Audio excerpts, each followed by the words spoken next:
Three, two. Good evening and welcome to the Wednesday, November 2nd regular council meeting. At this time, I'd like to confirm the agenda. And are there any emergent items from any of the councillors? I'm going to turn on one light while I'm waiting.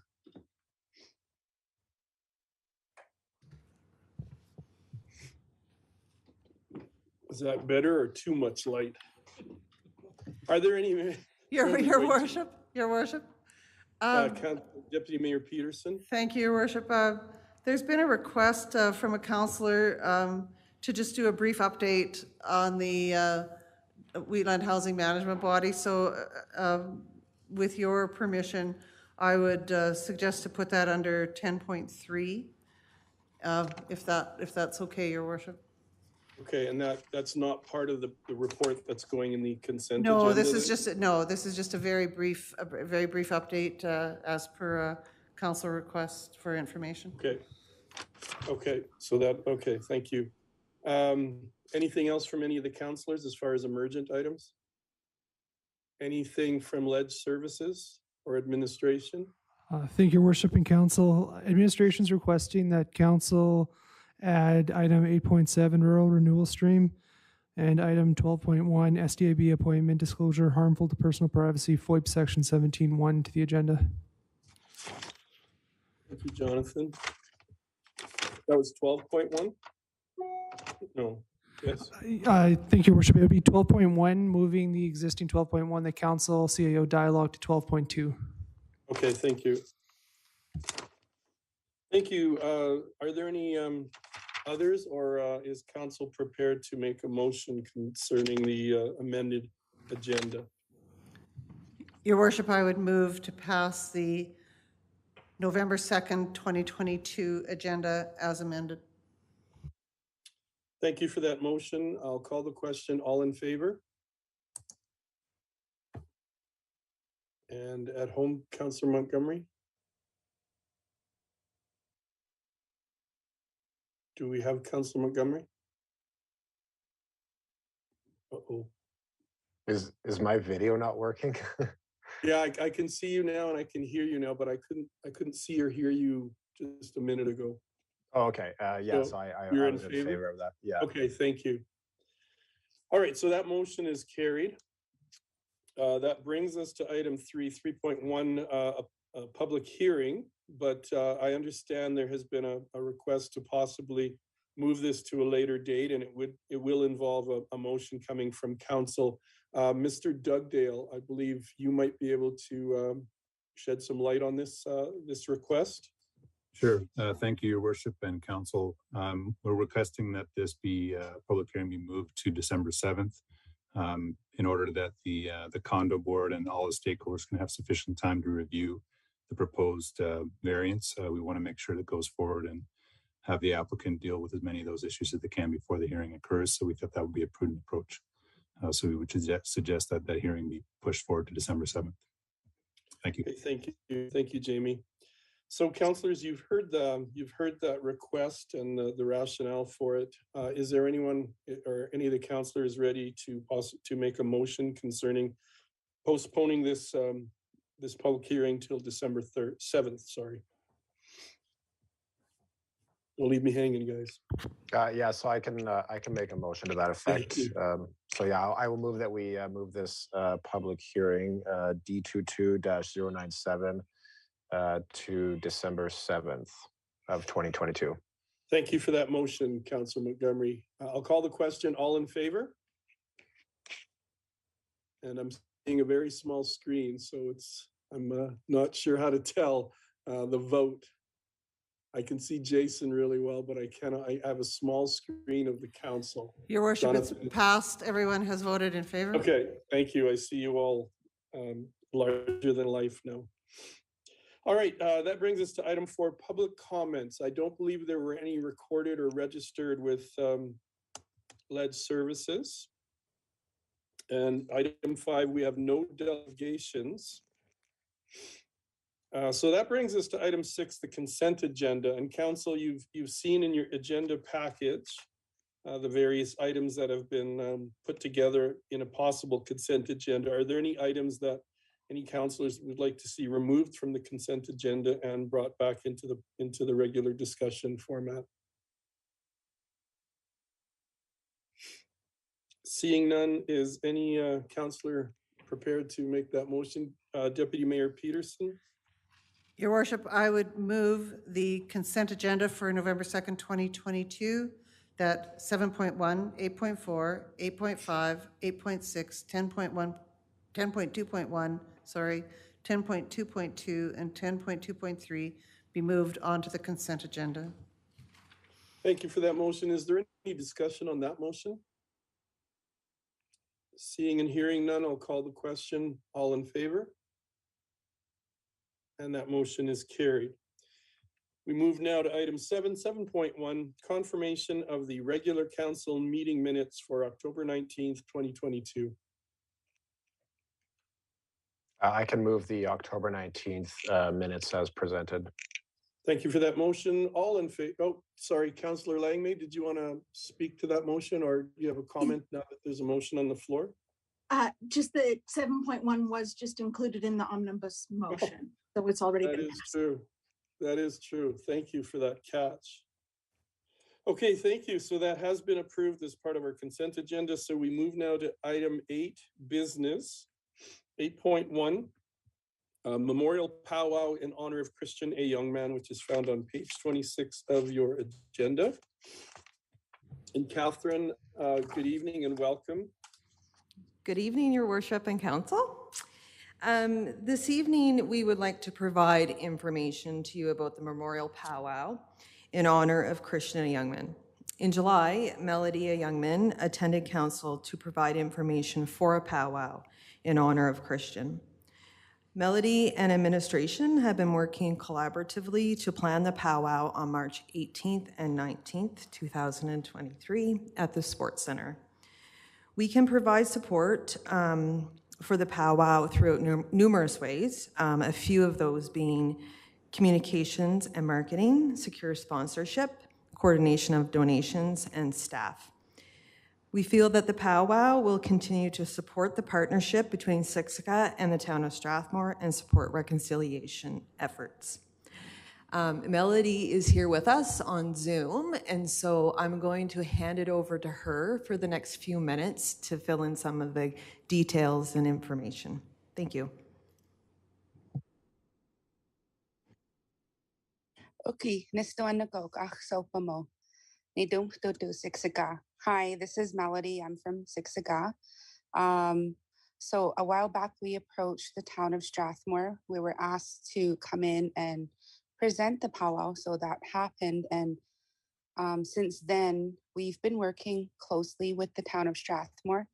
And also, I've been in communication with Ore, our chief, and some council members, and also some people from Siksika who also would like to participate in sponsoring for the powwow. And I did write a letter, and Catherine has that letter for a grant that we've completed.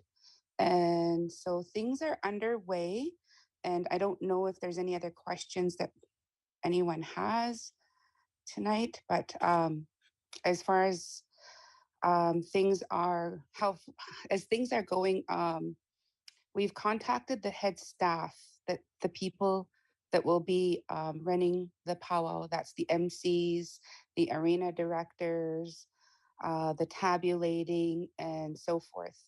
And all the people that we've contacted are, they're very honored to have been asked, and everyone's looking forward to this event in March. And also the date is being announced out there in Canada and in the United States. The people that we've asked are very well-known people, probably very similar to maybe like Bob Tallman in rodeo, so the same thing in powwow. So these people are representing very well and speaking very well of the town of Strathmore, and a lot of people are very excited.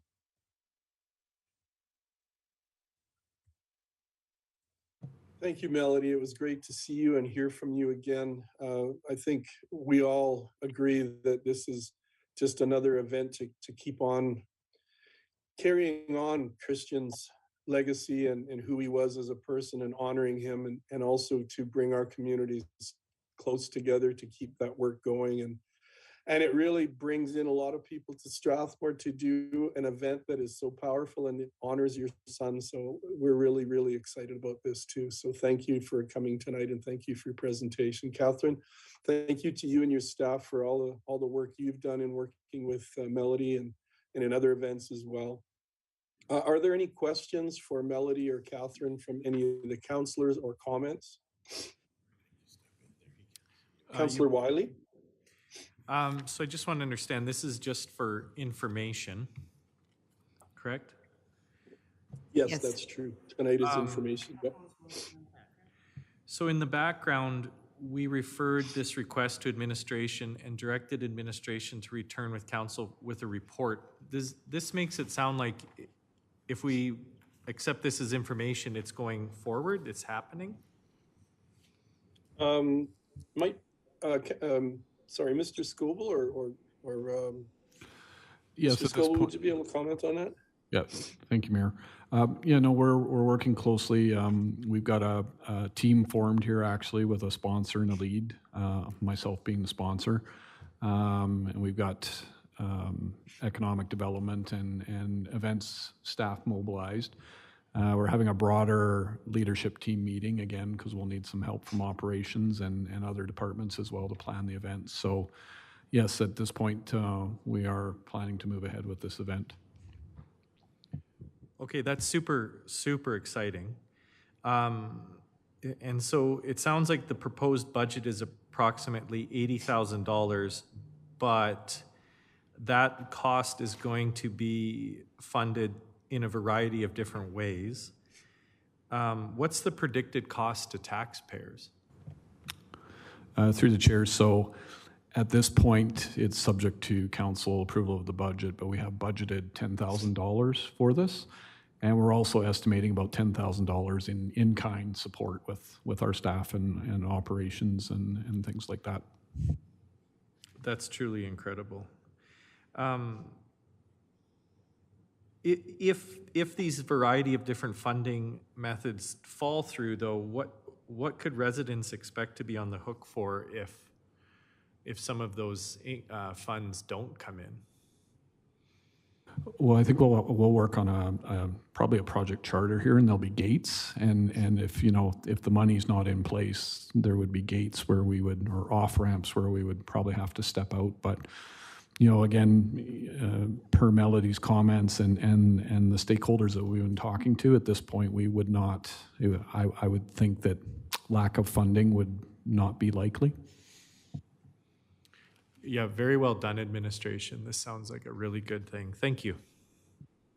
Catherine, could I ask you a question along those lines? Will you folks be contacting corporations, businesses in the town and area to help fund this much respected event in our town and that kind of thing? And then again, and then once you answer that, is there anything we can do as a council to help support you? I can showcase this and share it on my mayor's page. We can get involved in helping promote as well as communications too. So that first question is, will you be approaching, or is there a prep plan for other corporations and things? Thank you. Thank you, Your Worship and Council. I think the best, we're working very closely with Angela, the Economic Development Department, I guess you could say. That seems to be their area of expertise. So we have had those initial conversations, and that's kind of the path forward for now. I think as far as what council can do to support and promote, I think maybe Kevin can shed some more light on exactly what that might look like. Okay, and just so that you know, I'm ready, willing, and able to help promote and help get involved in soliciting funds or support or anything I can do, Melody, to help this event as mayor. I will be ready. Super. Thank you. So through the chair, Mayor, to answer your questions, I guess first off, like there are other revenue streams we're looking at too. There are significant grant opportunities. So we're working with Siksika now as well, like through grants for Alberta Indigenous tourism. So we're looking for all those opportunities as well. As to council's role, you know, we do, when we put the plan together, we do anticipate reaching out to, you know, all levels of government. So it, you know, council's role in the, you know, up to the event would be really working with the other levels of government to invite and meet with them to attend this event. Okay, thank you very much for that. I think Deputy Mayor Peterson has a question. Thank you, Your Worship. My question is for Catherine. So have you decided on a event space? Would we use the SMP Center? Yes, so through the chair, we, Melody and I and her husband met at the Sports Center a few weeks ago, and they really liked the facility and believes that it would work well, the Sports Center for sure, yeah. And the other thing that I was wondering, and I know this isn't in your purview necessarily, but at the onset in the preliminary discussions and further discussions into the building of the SMP Center, one of the things that came out of our recreation department and in conversations with our Siksika panel was that we would name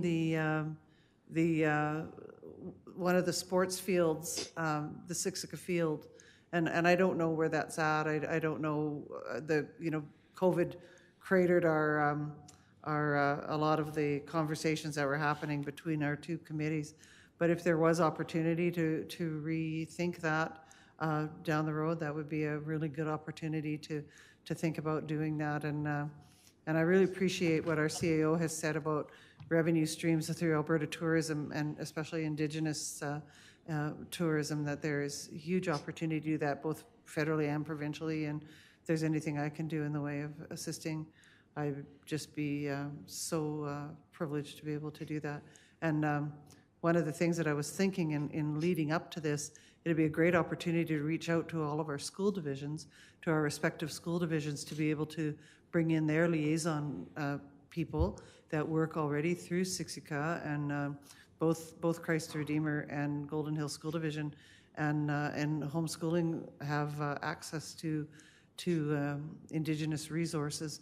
And it'd be a really good thing to sort of activate it at that time too, you know, whether it was, you know, making ribbon skirts or ribbon shirts and those kinds of things into the schools. It'd be great to encourage that to broaden the perspective of the community. But thank you for all your work, and thank you, Mel. Much appreciated. Give up it. Thank you. Thank you, Deputy Mayor. Are there any other comments? Oh, I see a hand going up. Councillor Wegener, I believe that's you. Yes, that's correct. It is me. This question's for Melody. Again, thank you for working on this. But now, you may not be able to answer this, but do you have any idea how many people that this may draw from out of town? I know it's kind of early and a loaded question, but I'm just trying to figure out if you have an idea and maybe what kind of possible economic kickbacks or benefits we can see towards the town and the area. Yeah, so with the head staff that we approached to participate and help us run the powwow, the feedback is really, really good. And being the powwow in March, that's when powwows kind of dwindle and everyone's looking to attend the powwow. And so that's a really good time to have this. A lot of people are saying, and a lot of people are speaking very well of the powwow that they will be attending. So from the feedback that we're getting, I'm guessing dancers only, I'm just estimating maybe 300 dancers to 500, and then coming with their families, and then on top of that, the drum groups. And drum groups, there's about 10 per drum group, and if you multiply that by 10 groups possibly, so I'm guessing a good 500 to 800 at the least. All right, thank you, Melody, and to you and also to Steve, thank you. Thank you. Thank you, Catherine. I don't see you, but if you're still there, is there anything that needs to be done as far as local hotels and motels? Or is that something your staff gets involved in, or is that a conjunction with Melody and you folks? To your worship and council, yes, we have started that conversation with Melody. We're just working out the details and what that will look like. We've scheduled regular meetings with Melody, so one of those meetings is tomorrow evening. So we'll look further to have those discussions. Thanks, Catherine. I didn't want to get into operations there. I just wanted to make sure that we have places to stay for all our visitors. Mr. Pretzlaff, did you have your hand up at one point? I'm sorry, I missed you earlier.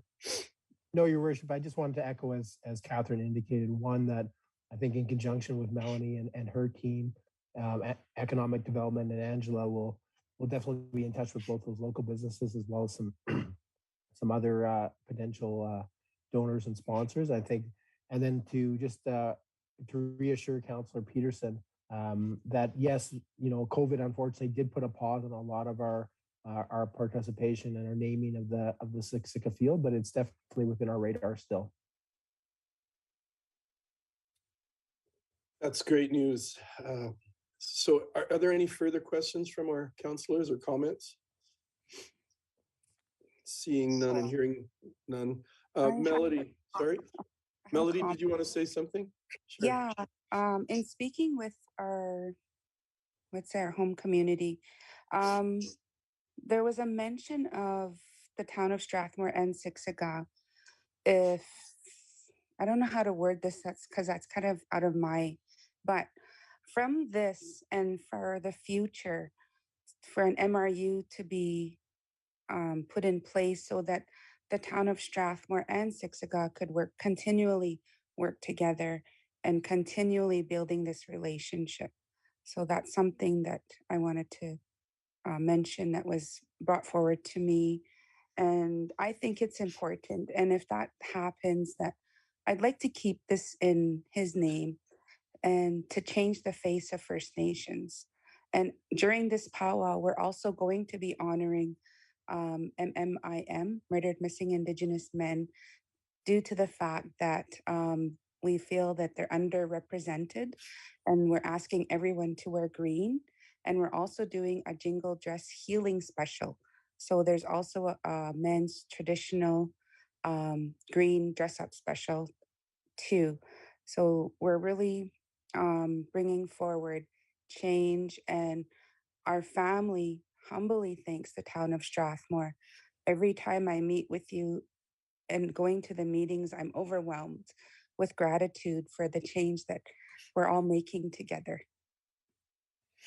Thank you, Melody, and you're a big part of that too. We're happy to be involved. And now, just a quick question about the MOU you were mentioning, an MOU with the town and Siksika concerning this powwow to entrench it and to make it something that's going to be every year and that it'll always be a running event each year. Is that what you mean? Yeah. Okay, perfect. Thank you. Is there another comment from anyone on council? Melody, thank you again for coming tonight. It's always great to see you. And I know our staff is eager and willing and able to, again, as I mentioned before, to work with you and to keep Christians' memory alive, but to bring our communities together and bring people to our town that showcase what Strathmore and Siksika are doing to honor Christians. So thank you. Thank you. And thank you for having me tonight. You're welcome. It's great seeing you again. Thank you, councillors and administration and staff. That brings us to 8.2, Memorial Tree and Bench Purchasing Policy number 7603. Donna, you're speaking to this one. Good evening and welcome. Good evening, Your Worship and Council. On Wednesday, October 12th, I presented at the Committee of the Whole meeting an updated memorial tree and bench purchasing policy. Part of this policy was just updating expectations for maintenance of the benches and the trees, as well as the donor paying for the cost of the bench, the installation, the concrete. And so tonight I'm looking for adoption of that policy.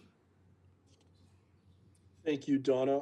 Questions from council for Donna concerning this policy? And again, I can't see the body of you Your worship, folks. I'm prepared Thank you, Deputy Mayor. I'm prepared to make a motion Okay. to accept the memorial tree and bench purchasing policy number 7603. Thank you for that motion. Is there any discussion on that motion? Councillor Montgomery. Yes, former deputy mayor. Yes. So just to be clear, so is the motion that we adopt it is that what the motion is basically? Yes, the council adopt the amended memorial tree and bench purchasing policy 7603 as presented in attachment 1. Thank you. Okay, yeah, thanks for clarifying. That's it. Thank you, Councillor Montgomery, and thank you, Deputy Mayor. Councillor Wiley. I just want to speak in favor of this. I'm a big fan of any policy that gets the users to pay their fair share instead of downloading costs on the taxpayers. So I really appreciate this from administration. Thank you, Councillor Wiley. And hopefully none of you have planned for a memorial tree for me yet. The knives aren't out. All right, we have a motion on the floor, and is there any more discussion on that motion? Seeing and hearing none, I'll call the question. All in favor? And the motion is carried. Thank you, Council. That now brings us to 8.3, Winter Road Pathway and Sidewalk Maintenance Policy, number 3201.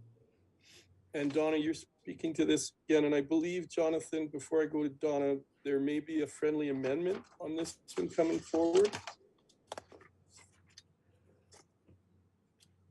The question is for you. An amendment? You asked about the amendment? Mayor Fuel. Okay, it was sent to you, Mayor Fuel? Yes. Okay. Yeah. Okay. Okay, thank you. Okay. So Donna, go ahead. Okay. Welcome back. You're still there. Yeah, I'm still here. Sorry. In 2020, Council approved the changes to the Winter Road Pathway and Sidewalk Maintenance Policy. Section 12.1 of the policy indicates an annual review is to be done. This was not done in 2021 due to COVID restrictions. So this year we reviewed the policy and we'd like to include a few amendments and additions to the policy. 4.2, we would like to add the Strathmore Fire Department as they've been contracting out their snow clearing activities. They've requested operations to take this task over. We would like to take over clearing of the overhead door approaches and make this a priority 1. Cleanup of the approaches, as well as the remainder of the parking lot, would be classified as a priority 3 with the rest of the town-owned parking lots. And 5.1, there was an error in the policy. In 2020, when I reviewed the video, we had a discussion around the pathway and sidewalks and the roads regarding the accumulation. And so I made an error when I updated the policy. And because snow plowing, snow plowing in the definition refers to roadways only. And so this should have been documented as 5 centimeters and not 3 centimeters, as 3 centimeters is what instigates clearing of pathways and sidewalks. So the other things I'd like to update as well is with regards to the maps. So we'll start off with the pathway and sidewalk map. I've numbered everything on there and hopefully they're big enough that you can see them. Jonathan's got them up there. And so I'll just go through these as well. Sorry, just give me one moment, please. Just gotta make it a little bit smaller so I can find number 1.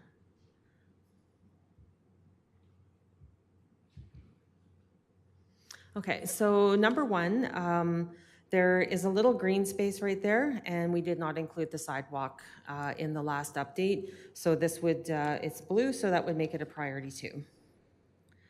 And then number 2 is, I hope you can see this up there. Okay, so this one is pertaining to Dino Hill. sorry, my scrolling skills are not the best. This area right here, this is the newly constructed pathway. And we would like to include this as the priority 1 with the rest of Dino Hill. Number 3 is the Tom Sadler Bridge. We'd like to make this a priority 3. It leads to a gravel pathway that's not cleared, but we'd still like to ensure that it is cleared. So, you know, as the users of the park do actually make a pathway, then it is still accessible via the bridge. The other location that was missed in the update as well, on number 4, which is right here, there is a town-owned parking lot at 2nd Avenue and 3rd Street. This was not included in the previous update. There is a sidewalk there that would also be a priority 1, and then the parking lot would also be a priority 3 with the rest of the other parking lots. And then just over here where number 5 is the vault at 2nd Avenue and 2nd Street. It's a leased building and the town is responsible for snow clearing as part of this lease. And we'd like to make this sidewalk a priority 1. And then Westridge Road, we have a newly completed sidewalk on Westridge Road. And we'd like to make this a priority 1 for snow clearing. And then just above there at Pirate Park, there was a new pathway constructed right in here. We would like to make this a priority 2. And then up here in Hillview, sorry, I'm kind of jumping all over the place with my numbers. There was a new pathway that connects Lakewood over into Hillview. We would like to make this a priority 2. And then as number 9,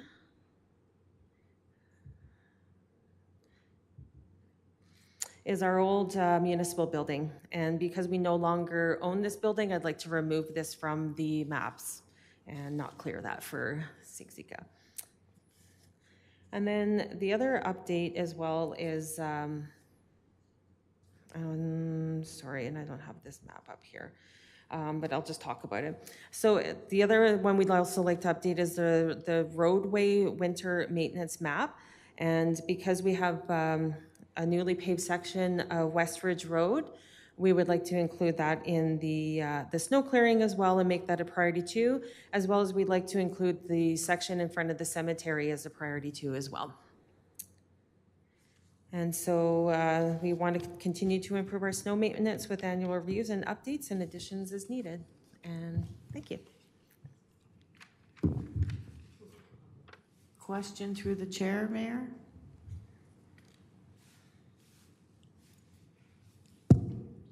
Oh, I hope they heard this. Maybe we lost them.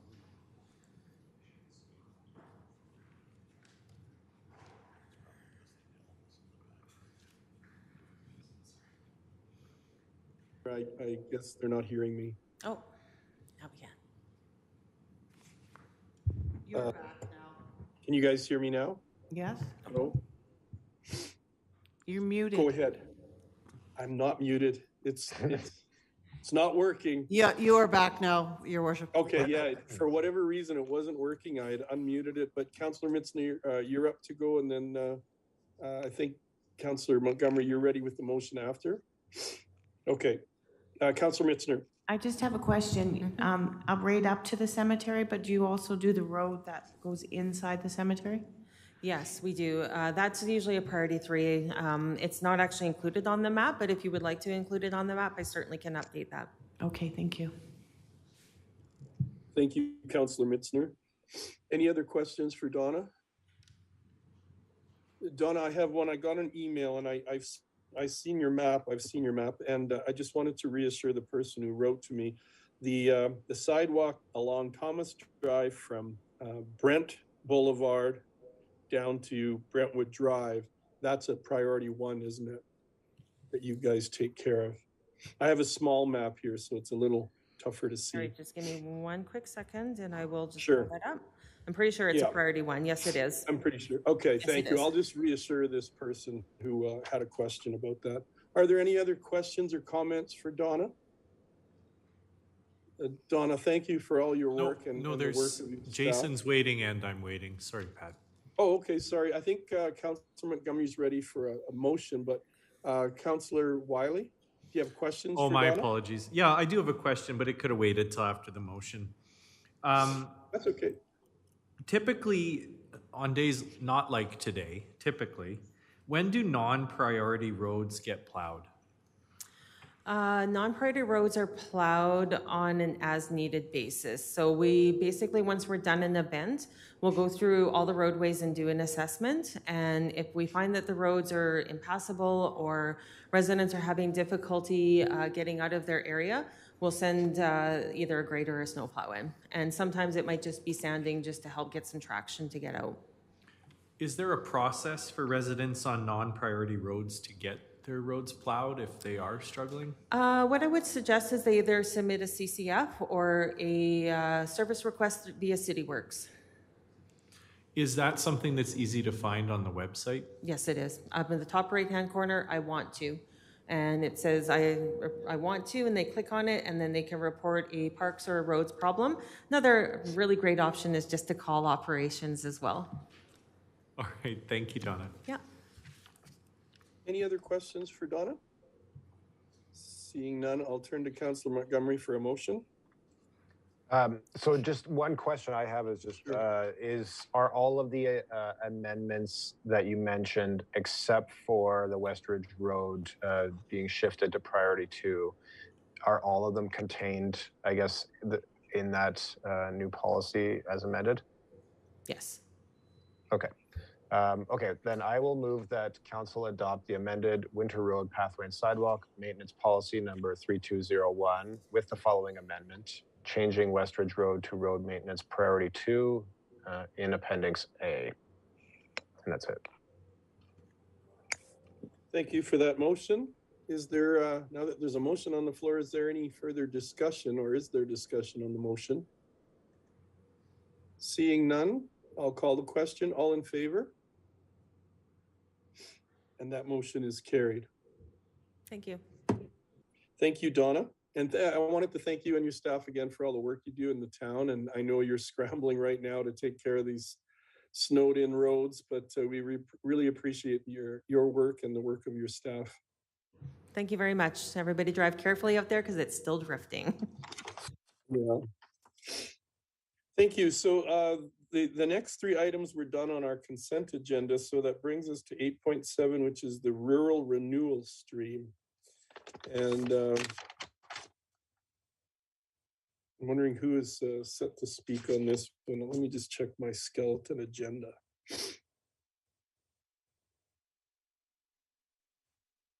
Is someone from staff? I don't have that person named here as far as who's presenting. Mr. Scoble, do you know who's speaking to this?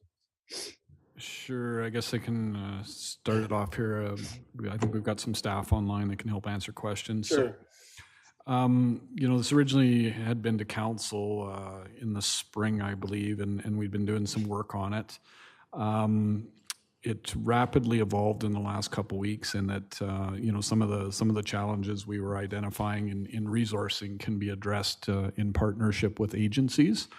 So we're looking at there's kind of two risks or two issues we need to deal with, and one is the social safety net support organization for the individuals that would be in this program, and the second is the managing of the coordination with the businesses. So we've had the opportunity to meet with local stakeholders, and we have an opportunity to apply for a grant by November 10th, hence why we're here tonight. It came up really fast. And if we're successful in achieving that grant, the Calgary Catholic Immigration Society would handle that social safety net requirement that we have to meet. And we're working with Community Futures about partnering, and they seem they're quite excited about this program as well, in that they would be the administrator of the business side of it. So it would address the resourcing challenges that we'd identified. So yes, we would be looking at applying for these 2 streams by November 10th if council gave such direction tonight. The upfront things, of course, are that council approve our application, and we also have to send a letter of endorsement or support. So we would draft that letter signed by the mayor, likewise if council were to give us that direction this evening. So with that, I guess we can open up to any questions that you may have. Perfect, thank you.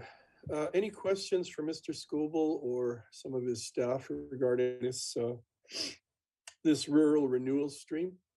Councillor Montgomery. Thank you. I guess I'll get the ball rolling here. So, as I've kind of discussed my concerns before, but one of my concerns was obviously just, us or the tax-paying public being on the hook for anybody that needs any sort of social assistance at any point in the future for any of these people that are brought in for this program. So I guess, maybe if you could clarify how we would be protecting ourselves and protecting our taxpayers from that happening. Thank you. I think FCSS can answer that question for you, Councillor.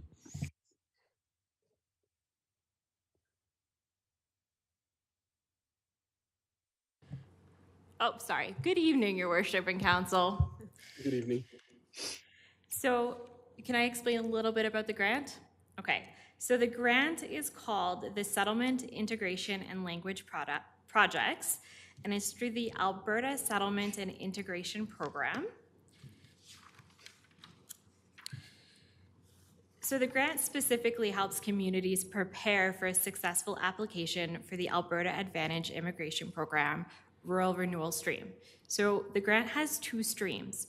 One is building community capacity, and the second stream is supporting labor market integration. So we want to apply for both in partnership with CCIS and Community Futures. Stream 1 looks at funding initiatives to help communities develop their capacity and readiness to attract, welcome, and retain newcomers. As Stream 2 supports and funds training projects that provide skill development with embedded English as an additional language supports for underemployed or unemployed newcomers to better attach to the labor market. So to address your question, this is not the application for the Alberta Renewal Stream. What it does is build community capacity so we will be more successful when we do. Does that answer your question? Sort of. So, because I have a whole bunch of motions here that regarding this. Sorry, go ahead. So the grant will build community capacity for all newcomers. It's not an inclusion and diversity. It's not just for the rural renewal stream, but it does help prepare communities to apply. And both streams, we can apply for 24 months up to $300,000 per stream for a total of $600,000. Okay, and how, for the first grant, how would the money go towards accomplishing or building our capacity?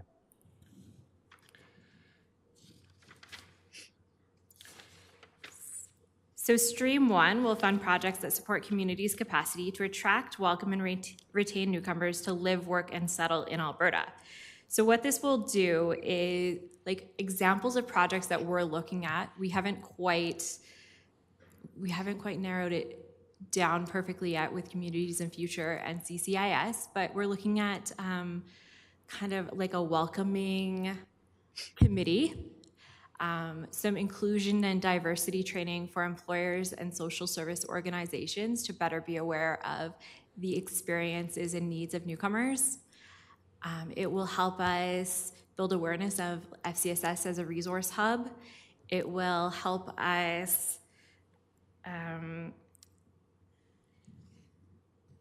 I'm just going to read a couple of the other eligible costs. So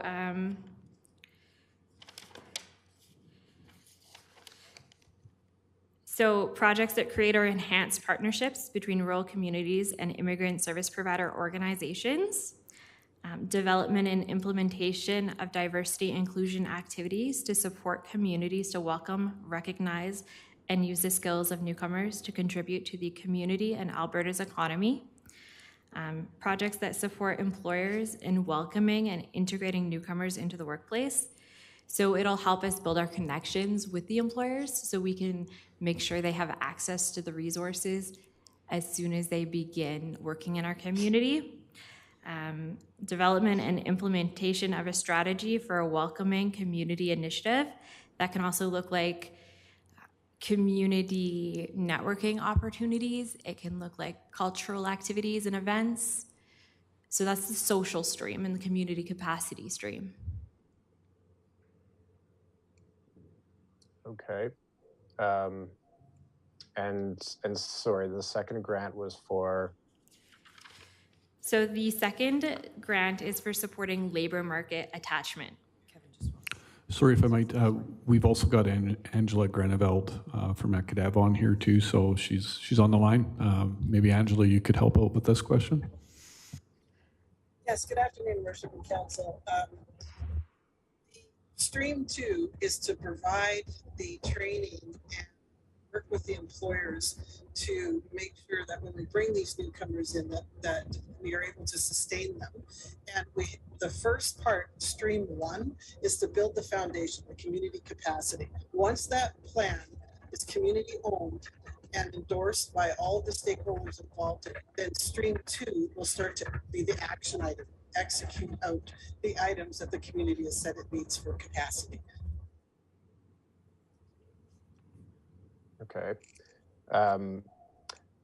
So, well, like I guess I'm not clear on why we're expecting taxpayers to pay for a business to get a supply of low-cost labor. And again, like, so when we talked to the businesses before, they said, yeah, we have no problem paying for this ourselves. So why would we not just get the businesses to pay for this, since it's directly benefiting the business to be able to access this low-cost labor? The federal government has provided a strong program that they've had over years, and the provincial government in the last 2 years through AMA has decided to copy it and make it more customized for the province because we have a labor shortage. So to sustain the economic vitality of your community, if you do not have the labor here, you will not attract the businesses. So for council to direct administration to go after investment and attraction, you have to have what they need here to come. Labor is one of them. Just so from an economic development standpoint, to sustain your local businesses, you need to have staffing, and to attract more businesses, you need to have staffing. So that is our job, but our job is to bring the resources and not government to do it. So it isn't the local taxpayers' dollars that's paying for this. As economic development, that is why we've partnered with Community Futures and other nonprofit organizations, because everybody plays a role in this, and we are not going to be doing it in the short term.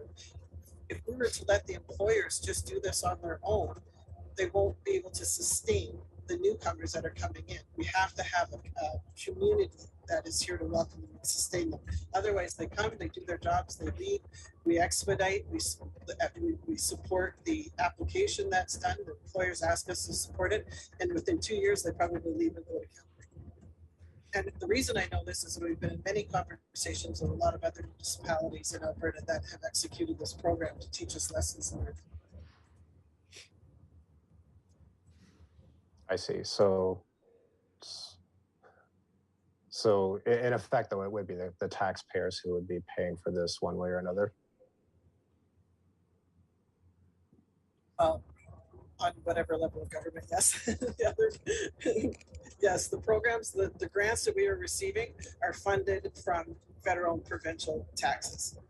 The local taxpayers' dollars are staff in kind right now that we are, it's our job. That's what we're doing. We're not using budget. I see. And so sorry. did you approach? Sorry, did Councillor. you approach the businesses about, since they did offer to pay, did you approach them about paying for this? The foundational work, the toolkit that the government of Alberta has provided us, these are steps in there that we will be moving forward. Surveys. There have been one-on-ones. I've just been on the job for 2 weeks and we've learned a few of them, but there'll be a more broader communication committee set up. We have a whole lot of work at Foundation to do to make sure that this is a need in the community and a want. Okay, thank you. I'll let somebody else speak for a bit. Thank you. Thank you, Councillor Montgomery. Any questions from councillors? Hi, Angela. I was just wondering if you could also go over the two grants FCSS has. I was just wondering if I could hear them again from an economic strategy standpoint. So the Stream 2, that when it was brought to Economic Development's attention to look into the Rural Renewal Program, I had to find grant money to get the working capital to execute that program. So when I learned that FCSS was applying for Stream 1 of this grant, Stream 2 is the fit for the Rural Renewal Program. So that's why we decided to work collaboration together on this. And the foundational work that FCSS will be doing in Stream 1, I will be working right beside them with Community Futures, and we'll be speaking to the community and all the stakeholders together, building that strategy, that plan, the committees, and all the communication tools to it. Stream 2 is to execute after the plan. Perhaps to help out a little bit, so the Stream 1 side, in the application to the province for the rural renewal, it's a prerequisite, or maybe a requisite, required at some point that there's a social safety support net for the new Canadians coming in. So Stream 1 will allow us to have that box check, so to speak, that's part of the overall application process. And my question continues with the economic development standpoint. What would you say, Angela, to residents of Strathmore who are hesitant and wondering, how does this benefit somebody who's already living in town? Well, I'm learning right now. I don't have an educated answer right now. I'm still gathering all the information. I was a lengthy conversation with Claris Home Alberta, with their CAO today and their economic development officer who's been leading this for 4 years. And they shared a lot of stories of the positive and the negative. So we're bringing those lessons learned forward, and we'll be communicating that and bringing it forward. So I can't answer that properly. I could perhaps add a bit to that. So, I can't go into detail, but there is one significant investment opportunity that we're working on. And that particular investor is very keen on this program and feel that they would need it. So, it helps provide, again, as Angela was saying, that needed labor supply to attract investment to the community. And if I don't mind adding, just for people at home, we also had delegates come in from some of the businesses in town and just express the difficulty of finding workers. And so those people who are wondering, this renewal, this rural renewal stream is something that's been requested from businesses. So thank you for the work that you guys are doing on this. Thank you, Councillor Wiley. Any other questions from councillors? I see Councillor Montgomery's got his hand up still. I'll come back to you as soon as I see if anyone else would like to speak. Your Worship. Councillor Langley. Oh, yeah, sorry. Deputy Mayor. Oh, I'm sorry, Councillor Langley, go ahead. Councillor Langley. Thank you very much. I apologize. I can't find my raise hand button at the moment. I was wondering if someone would be able to speak a little bit to what the roles of the Canadian Catholic Immigration Society and Community Futures Wild Rose would be. So I'm aware that the CCIS does have a stream that includes Strathmore, but they don't have an an office here? Would they be involved in the settlement integration and language project grant implementation? And then how would Community Futures Wild Rose be involved going into Stream 2 once Stream 1 has been successfully implemented? I can answer. Oh, perfect. I can answer how CCIS, or Canadian Catholic Immigration Society, will be involved and partner in our grant application. FCSS, I will acknowledge, does not have the experience or education to properly support newcomers in our community, and they're already here. And we could really use their experience and their specialization in bringing that training and education piece to both social service agencies and employers in our community. So that was their main role. They're also helping us prepare the application because they have years of experience successfully applying and getting funding. Thank you. So the services that they'll provide, will they be I guess my question is, will they be non-denominational?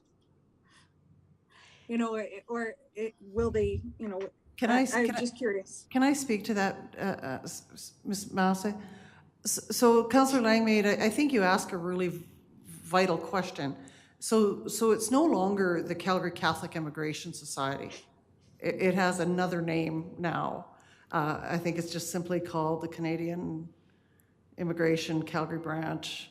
So it was just for years known by that name, but it's been many, many years since the Catholic Society of the Catholic Church was actually directing that program. They've always been just one of many community and faith-based organizations that supported it. They were the founders, but it's been many years since they were the directors of that program. And I think Ms. Moss could expand on that. I can say that we do have one part-time settlement worker through CCIS, or the Rocky View Immigration Society, which they've it's still under CCIS, but she works very closely with Strathmore residents. 1 day a week in Strathmore, she'll come out and meet with clients. And she is definitely non-denominational, and I believe that all training and inclusivity training would also follow that model. Wonderful, thank you. I know we might and thank you, Councillor Peterson, for chiming in as well. The intention of my question was that we might be welcoming people from anywhere in the world, and I want to make sure that you know, they have culturally appropriate opportunities to blend in and become involved in our community. Integrate in our community is the word I was looking for. Thank you. And then could you expand on Community Futures Wild Rose in stage 2, Stream 2, once Stream 1? Can I ask Angela to speak on that, please? Yes, Community Futures has Wendy, who is the Community Economic Development Officer for the region, and it's their mandate to support regional economic development initiatives. When I looked at the close proximity and some of Council's direction in their business plan, that we were to work more regionally closer together, especially on economic impact, is when I went to Community Futures to ask them if this fit the mandate. They were very excited for the opportunity because we believe this rural renewal stream will affect everybody regionally, and this could be a regional economic development collaboration initiative. So that is not the job of the town of Strathmore Economic Development to do that. That is more of a regional. We are leading it because our business community has requested it right now to look into it, and they are better equipped for capacity, resources, their venue, their location to sustain this than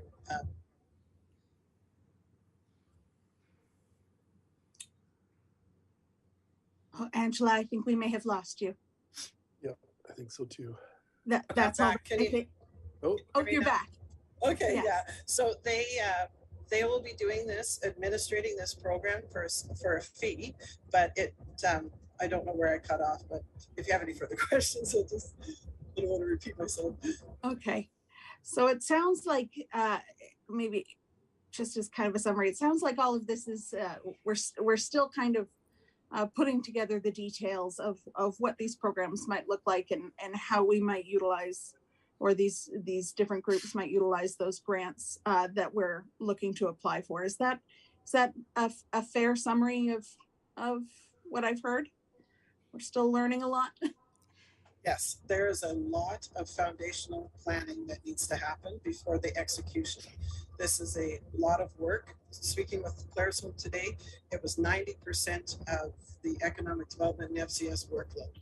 So they have warned us that spend a lot of time. This needs to be a community-owned program and everybody involved. So we're just asking tonight for council to support, for administration to move forward on looking to get the foundation started on this.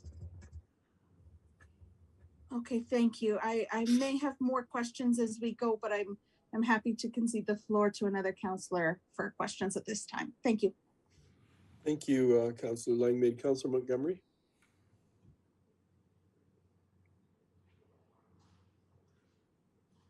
Thank you.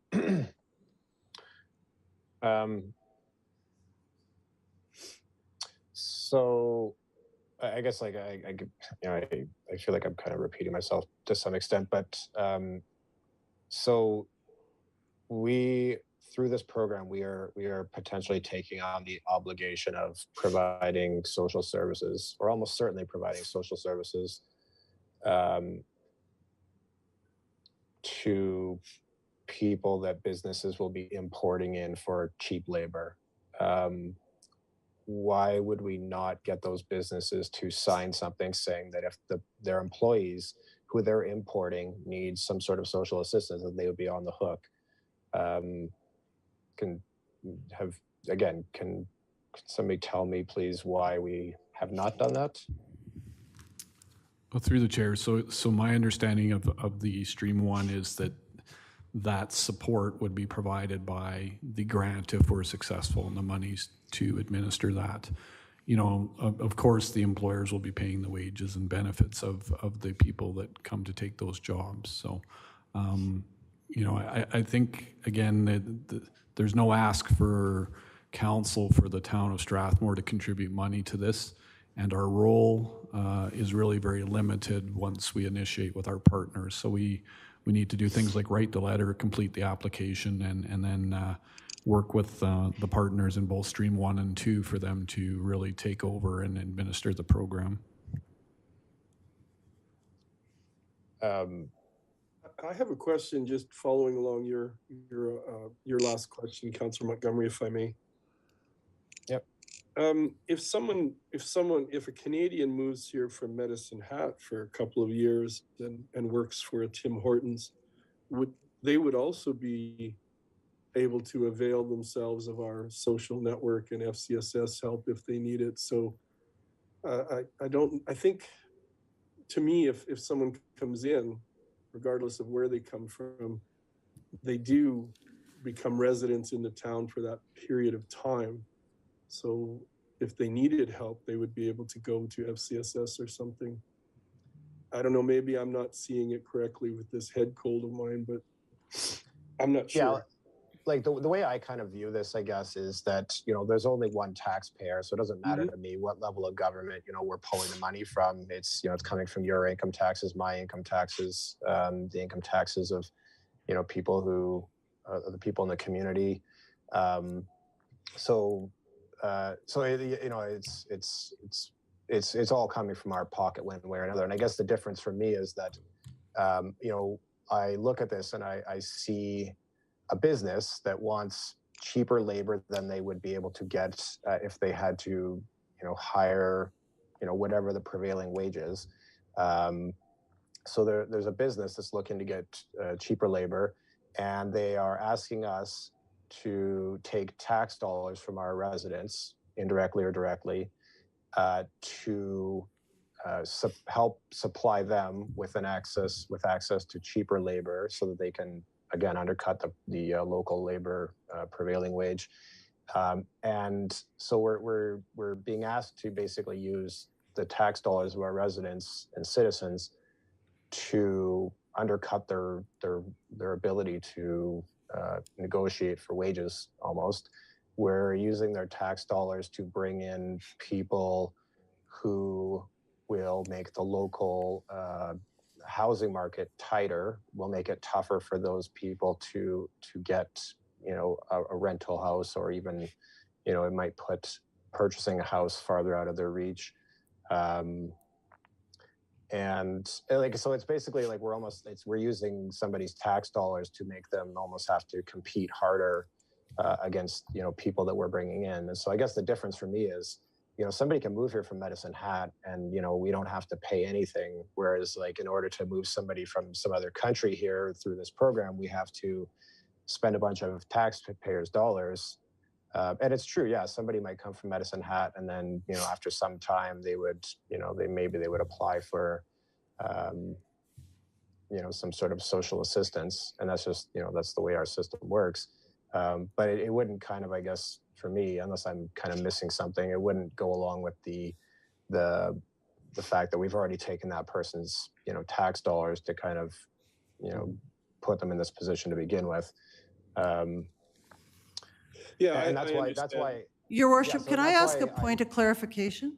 Yeah, you know what else? I just wanted to apologize rather than a question, which is what we're doing right now. I got us into a discussion, so I apologize for that. Before we get into a discussion, there should be a motion on the floor, and right now we're just in a question point of view. So, did you have a Yeah, just a question. I just wanted to ask Economic Development or CAO Scoble, the money designated to the programs, both federally and provincially, and Ms. Moss could probably answer this question, that money has already been designated. Am I correct in assuming that? I would assume so. I don't know if Melissa or Angela can answer that. Yes, it is.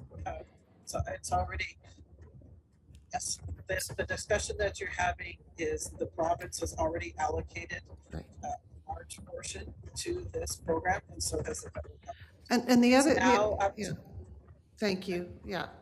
And then my second question is around the context of cheaper labor, because the gentlemen that came into our council chambers that were referenced by Councillor Wiley, they indicated to us that they were paying already above minimum wage, I believe. Is that, am I correct in that? Yeah, yeah, thank you. So Councillor Wiley has confirmed that. So the issue was not that they were paying, I know, you know, I've had former students who were making several years ago $2 above minimum wage working at McDonald's. And I know that Kevin Corpy from Tim Hortons and Peter from the Travelodge station, when they came before us, they said the issue was not in them paying competitive wages. It was not in simply not being able to get staff at all. Am I correct in that from the Economic Development or Councillor Wiley? I actually had a discussion directly with the owner of Tim Hortons, and I can answer that if you'd like. Yes, he discussed it, and I have a letter from him online too that he sent to me, which sort of I think outlined clearly what he said here in the council. So yeah, I don't require elaboration. Yeah, it's certainly true that they are. I believe they said that they will have to pay around $17 an hour to these people that they bring in, but there's obviously a difference between the minimum wage and the prevailing wage of the local labor market, and the prevailing wage might be $20 an hour. And so yes, they are looking to pay $17 an hour, which is less than the prevailing wage, or 25. You know, maybe as a former business owner myself, you know, I had to pay whatever the prevailing wage was for the skill of labor that I wanted, and that's just the cost of doing business. So I'm certainly not, you know, I'm not against economic development. Obviously, I'm not against.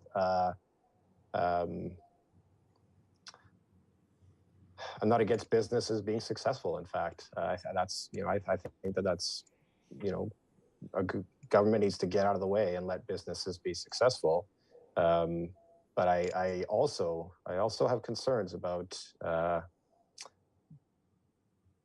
bringing in unskilled labor, which could potentially end up needing social assistance. Some percentage of it will need social assistance, and I have concerns about the fact that we'll be taking tax dollars from people that, in this day and age, like everybody's struggling. Or not everybody, there's some people obviously that aren't, but there's a lot of people that are struggling to make ends meet. And this, to me, is a way that we are. It's like I'm always concerned about the unintended consequences of government, and this is where it's like, we're looking over here, and we're like, we want to help these people, but we're not looking over here at the bigger picture where we might be hurting a bunch of people as well. And that's why for me it was. Anyways, I'll let somebody make a motion, I guess, and I'll speak to it more then. But Okay. Thanks for the info. Okay, Councillor Langley, do you have another question? I do, Your Worship.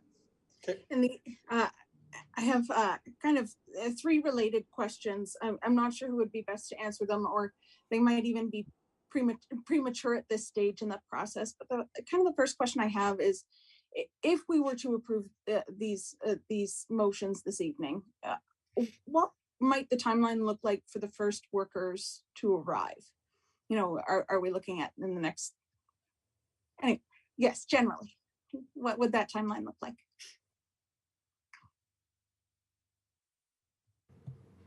I can answer that. So this grant, again, does not directly, it's not directly related to applying to the rural renewal stream. So this is about building community capacity before we do that. It helps our community build community capacity and employment related skills and capacity to be successful in a future application to the rural renewal stream. Okay, so I guess just to, so I see a number of motions before me, one of which includes us completing the designation application for the Alberta Advantage Immigration Program rural renewal stream. If we were to, if tonight we authorize administration to complete that application and we are successful in that application, then what would that timeline look like?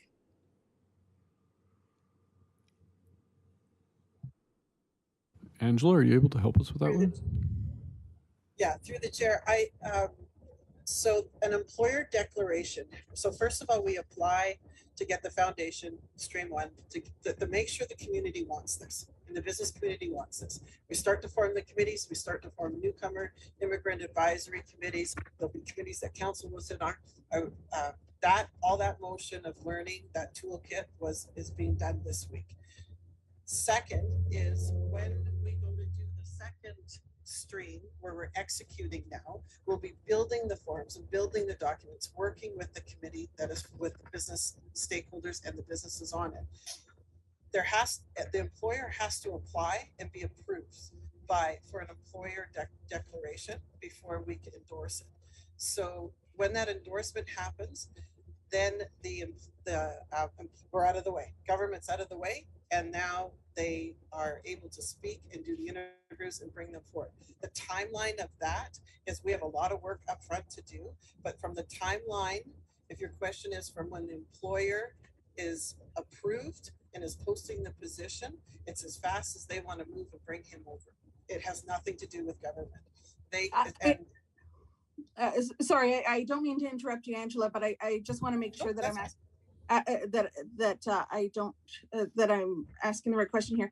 So I understand that we have work to do in terms of getting these grants and implementing these grants, but I also know that our community needs a designation. We need a community designation that is on us to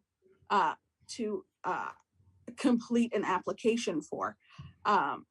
So what is the timeline between today completing that application and getting to the point where an employer could complete those steps that you're talking about? When I spoke with Claresholm, they're one of the most successful ones in Brooks and the county of Grand Prairie. They said it was a year's worth of planning before they got the designation and with the community buy-in. I don't know how fast we'll be moving on this, and maybe that's something that administration could bring back and bring a report to you on. Okay, and thank you. And then I'll move on just to my next related question.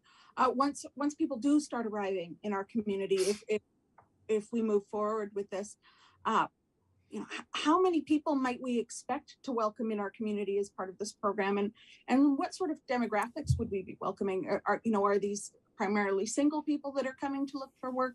Are these families that are arriving with children that are looking for placement within schools? Could seniors be coming as part of a family unit? Do we have any information on that? That'll be driven by the employers. We will set up the expectations of what, so one of the expectations, the cheap labor, there was over 800 applicants overnight on one job posting, just as an example in Claresholm. And these are engineers. These are skilled people that are wanting a better life and are coming over. A lot of these people also transition into entrepreneurship. They're buying houses. They're doing different things. It's not up to the contributing to the community, and they become taxpayers themselves. If we have the capacity that keeps them, that they want to stay living in Strathmore, and that we don't just have them come to Strathmore and be expedited to come to Canada, work this, and then leave. That is why that upfront information, that upfront community capacity building is so important. But who we select to come over, we will be, from myself, I hope that I will be marketing that we are open to newcomers. We have the foundation so that my large investment will consider investing here because they know that we will support the labor that goes with it. But it is up to the employer to target who they want to bring in. That's not a government's role. Okay, so we could be expecting, I guess I'm just not clear on the program itself, who is in, who might be included in coming over, whether it's, just for the worker that applies for that job, or is it for the worker and their family? I guess is maybe a better way to put that question. And I'm not, to clarify, not against either. I'm just wondering who we might expect. Could this have an impact on our schools? Do we need to plan for that so that there's additional ESL support in our schools? Things like that I'm thinking of. These are all really great questions that you're asking, and everybody is asking tonight, because this is a SWOT analysis. This is a risk analysis. That is our job as administration to do, and more to come. We don't know the answers yet because we're asking for approval tonight to start this process, and we need the money because we don't have the capacity to start the process, and then we'll be able to answer all of these more for you. But they're great questions. We just don't know yet. We're just not at that point yet. Okay. Pat, can I try and answer Melissa's question? Sure. She's asking more of a Canada immigration question. And my understanding is that it would start with a work visa, and then they would become a permanent resident, and then they can apply to have their family over. So it's a multiple year process before they can, yeah. So it become individual worker first. Individual worker first. Okay. And then my last question that I had, which might be answered, my third and last question that I have, which might have already been answered with the answer that we're not quite sure yet, is around the availability of housing, and if we're confident that our current and anticipated housing supply, particularly in affordable housing, since some of these positions may be lower waged, can our supply of housing support this program, or do we anticipate that it will be able to support this program? Through the chair, so I think that would be part of the work that we're doing, but of course, the corporate business plan integrates all of this. We understand, so that's the corporate business plan has been purposely built to kind of tackle all these things simultaneously, hence the affordable housing actions that we've got in the corporate business plan. Absolutely, and I know we've been targeting affordable housing quite strongly. This council has been quite dedicated to it, and I suppose once we know more about numbers, we will know a little bit better about where we'll sit. So those are the questions I have this evening. Thank you very much. Thank you, Councillor Langmaid. Councillor Mitzner, and then I'll go back to Councillor Montgomery. Okay, I appreciate everybody's concerns and questions, but with the growth, there's going to be growing pains. And I believe these grants, we need to execute them to create the programs to assist us Otherwise, we're attracting all these businesses and we presently do not have the labor force to service them. Thank you. Thank you, Councillor Mitzner. Anyone else who hasn't asked a question yet? And I'll go back to Councillor Montgomery. Sorry, I just have one that I think it's pretty straightforward. Okay. Angela, did I hear you say that when you were talking to the economic development officer at Claire's home, that he or she said 90% of their time goes toward this rural renewal stream? Through the chair, yes, that is what he said. That is the lesson learned he shared with us today and the CAO, that they did not realize the workload that this was going to put on their administration, and why they encouraged us to make this a community-owned program that government supports. Okay, so my follow-up question then is that by applying for these grants, that 90% of their time will not, 90% of your time will not go to this program. Exactly. That is why we're looking towards handing this project over to Community Future Wildrose. I will be sitting on a committee representing economic development. One of the councillors will be sitting on business stakeholders, and we're just there to support and listen and be a liaison back to you. They'll be executing the program. Thank you for the questions and the answers as well. Councillor Montgomery. Thank you. So I have 3 questions, if you don't mind. So the first one is, so all of this staff time and the member of council's time, et cetera, that's going to be paid for by the grant. Is that correct? No, that would be in kind. Okay. Will that be like presented to us as far as like a budget ask? Not unless we were anticipating additional resources, otherwise it would be absorbed within the existing staffing complement and the associated salaries budget. Okay, but have you guys like estimated like, and you know, like however many, based on however many years this program is going to be run, like how many, what we're looking at as like an in-kind contribution? No, but at this point I expect it can be absorbed with existing resources. Okay. Well, like again, if the business is offered to pay for it, why wouldn't we just take them up on that offer to get them to pay for it?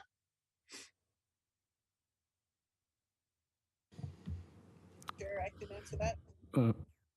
Sure, Angela, go ahead.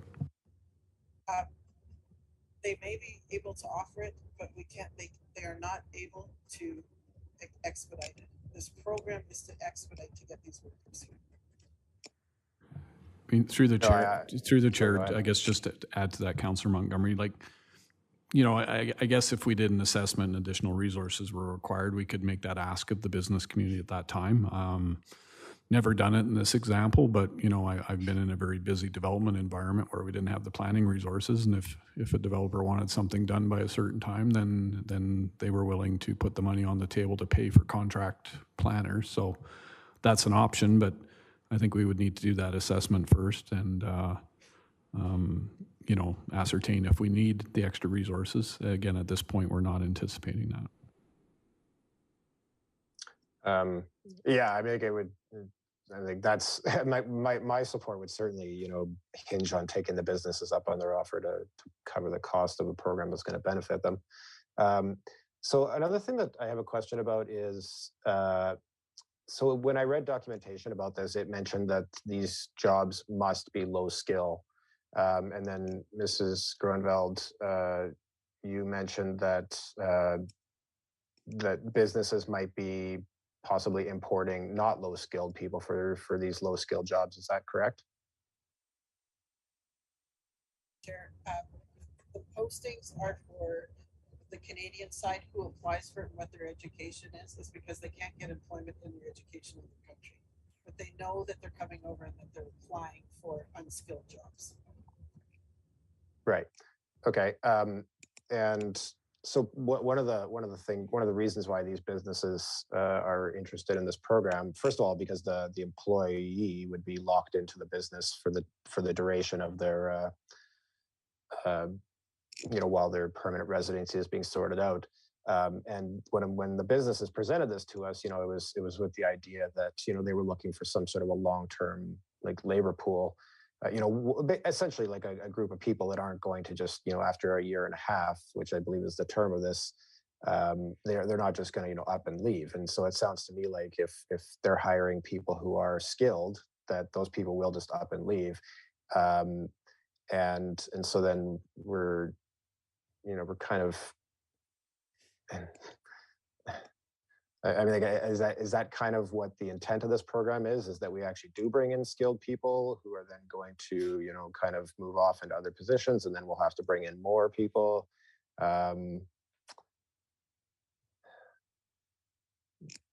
Is any idea? Through the chair, I'm wondering if we should have a motion on the table, because a lot of the questions Councillor Montgomery is asking, I feel like I have things I'd like to say, but it seems more like it should be a discussion. I would be prepared to make the motion. Yeah, I can step aside for that. Okay, Councillor Wiley. And just for anyone at home, the motion again is not that we are moving ahead with the rural renewal stream. The motion is going to be that we are moving ahead with building the, to paraphrase, the community. We're moving ahead with the grants and creating a community situation where we can move ahead. I mean, obviously, we wouldn't want to move ahead with this step if we have no intention on pursuing it. But for now, this debate can definitely be had again at a future time. All right, that being said, do I read this part here? No. Jonathan, it's the one on the skeleton, yes. Okay. So it's this one, yeah. This one. I move that council authorize administration to complete the community designation application for the Alberta Advantage Immigration Program Rural Renewal Stream, and that council authorize administration to complete a joint application for a community designation with a regional partner should the opportunity present itself, and that council authorize the mayor to sign a letter of support for the Rural Renewal Stream community designation application, and that council authorize the mayor to sign a letter of support for administration to complete a joint grant application for Stream 1 of the Alberta Settlement Integration and Language Project Grant in partnership with the Canadian Catholic Immigration Society, and that council authorize the mayor to sign a letter of support for administration to complete a joint grant application for Stream 2 of the Alberta Settlement Integration and Language Project Grant in partnership with Community Futures Wild Rose, subject to Community Futures Wild Rose commitment and Rural Renewal Stream Program intake timelines. Thank you for the motion, and I think I understand what you were doing, Councillor Wiley. I think you were feeling, and rightfully so, that some of our questioning was leading to discussions anyway, so let's put a motion on the floor so discussion can happen. Before we have discussion on it, Councillor Montgomery, do you have a third question? I thought you said you had. Yeah, thank you very much. My third question just has to do with the Stream 1 of the grant. There was kind of a few things mentioned as far as what the grant would be used for. Will council have the opportunity to weigh in on what the grant is used for prior to it actually being used?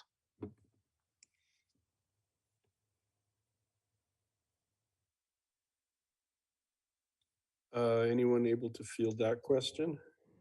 Oh, sorry, can you restate it? Like I guess maybe I'll defer to Ledge, but we're in debate now. There shouldn't be questions, right, if that motion was made? Or are you still in questions, Mayor?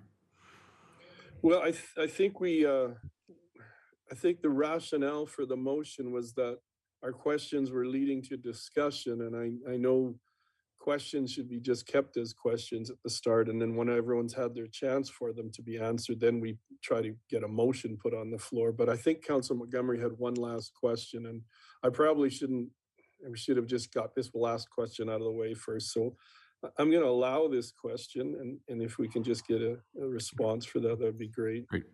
Sorry, Councillor, could you repeat the question, please? Yeah, it's will council have the opportunity to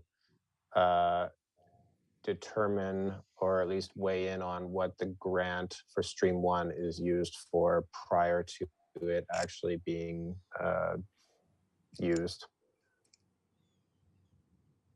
I don't know if Angela or Melissa can help out, but I assume that would be prescribed in the program, would it not, the renewal program from the province? So there are eligible projects that can be funded with this grant for Stream 1.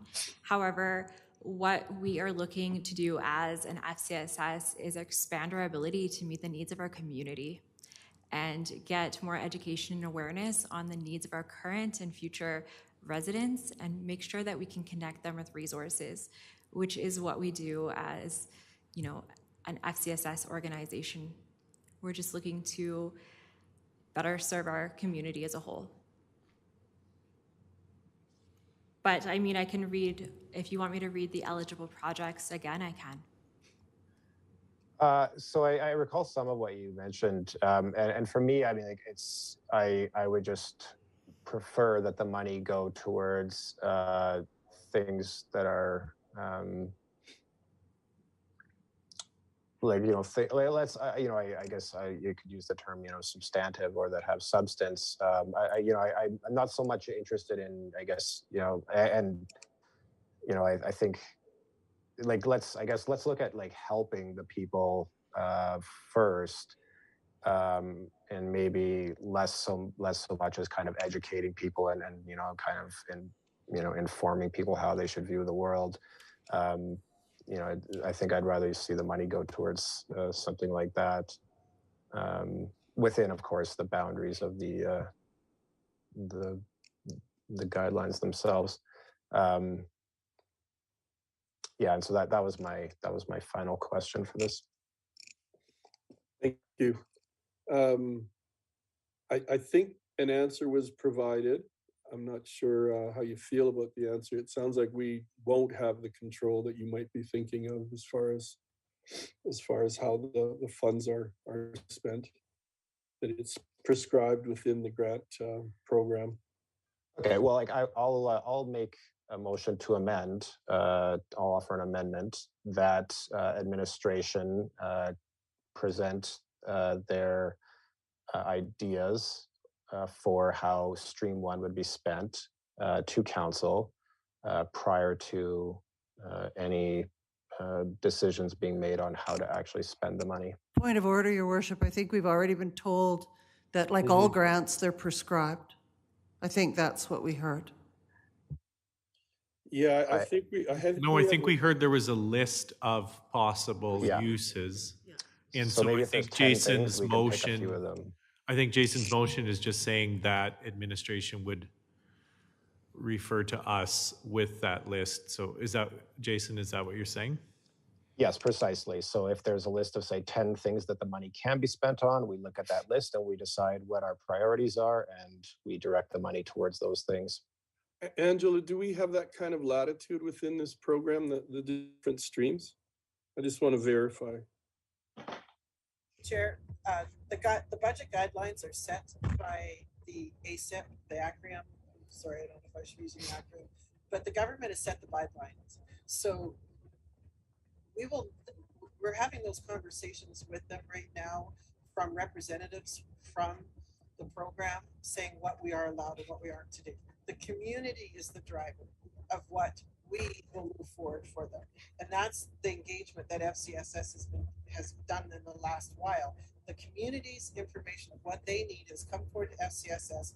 We're in discussions now with the holder of the grant approval, saying, do these qualify? And the timeline is November 12th that we put forward that budget. So really, they're the holders of deciding what we're doing with the money, and what we put forward is decided by the community. Right, and I'm seeing that the motion put forward by Councillor Wiley is basically just to get this framework off the ground in its most simplest form, just so that they can even start the application process. Is that correct, Angela? That it's very bare bones and very surface level?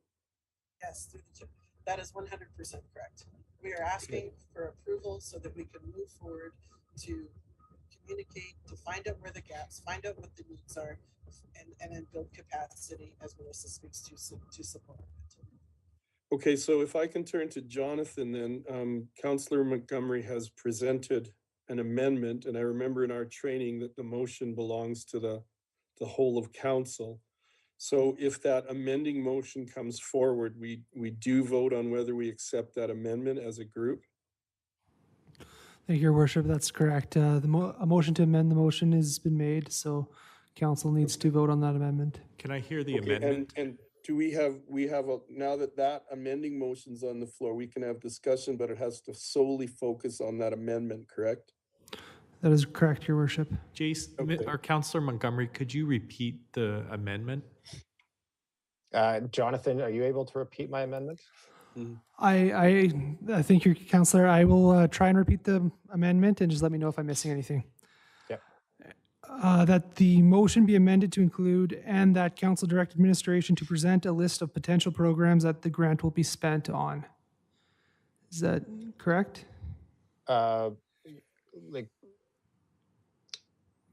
Yeah, and have council, I guess, provide priorities related to that list for how the money is spent. So Jonathan, if I could ask for clarification, if the motion can't be met by the actual program itself, we would still vote on that amending motion. Is that correct? Like Sorry. Okay. Sorry, Worship, All right, I missed the first part of that. Sorry. Okay. Well, I'm just wondering. Like, I'm fine with the amending motion on the floor, but our advice from Angela and administration is that the program itself doesn't allow for that kind of latitude as far as how we direct our funding. So I guess that would have to be on the minds of councillors when they vote on this amending motion. Yeah, I'm going to need some clarification on that point, actually, if I could ask, please. Mayor, with your indulgence, the program. Sorry, Mayor, with your indulgence, could I ask administration, will this impact the application for November 12th? Like, will we miss that? I'm not sure if Melissa or Angela is able to answer that. So from my understanding, I believe it might be November 10th. But yes, it may make it very difficult to. So to meet the intent of this motion, we'd have to do a lot of work and call a special council meeting next week, or we would not meet this intake and would have to apply in the next intake. Is that a fair statement? Yes, Do we know when the next intake is? it's annually. So we would be off a year then. Yes, from my understanding, and the current funding priorities of the Alberta government, which may change. Councillor Montgomery? I heard mention of diversity and inclusion, and that, and you mentioned that that's going to be provided to businesses. How many businesses have asked for some sort of a diversity and inclusion training from the town? Point of order, Your Worship, that's not on the amendment. Well, it was listed as one of the activities for this stream one of the grant, and so I'm wondering why. And that's, I guess, to be honest, that's what I'm concerned about. I'm concerned that we're going to be spending some of this money on things that maybe don't need to be spent on, and maybe we should be looking at beefing up other social services with the money wherever possible, rather than spending it on something like providing diversity and inclusion training to businesses. But I think it's been stated that we don't have a say in spending the fund, where the money is going. That If I it's- understand correctly, they've said that they've listened to the businesses who have given them, you know, what they need, and then they're turning around and giving that list to the government, if I understand it correctly. So I, yeah, is that not true? Are they not taking some sort of feedback from somebody to put together this list of priorities?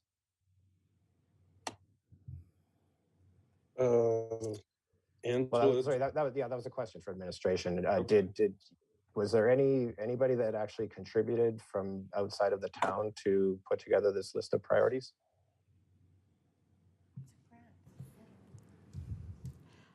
So we did complete community, let me rephrase that. We do work on a daily basis with residents, and we do work with newcomers, and they do share their lived experiences and their challenges and strengths in our community. So we have based our feedback and for project priorities off of that. Also, CCIS is in the midst of doing a community engagement activity with service providers that work with newcomers directly. So I believe the voices of those that would be served would be amplified, as well as part of the requirement for this project is a committee that includes newcomers, businesses, and current residents, as well as council representatives. Jonathan, would you mind reading that motion to amend again? Thank you, Your Worship. I will, please correct me if I misstate anything. That the motion be amended to include and that council direct administration to present a list of potential programs that the grant will be spent on and have opportunity for council to provide feedback on the priority of the programs to be funded. Okay. So sorry, and so I guess with this, if we get this grant, is there going to be an actual dollar figure tied to each and every activity? Is that how this is, or it's just going to be a list of things with a chunk of money that we decide where and how to spend it?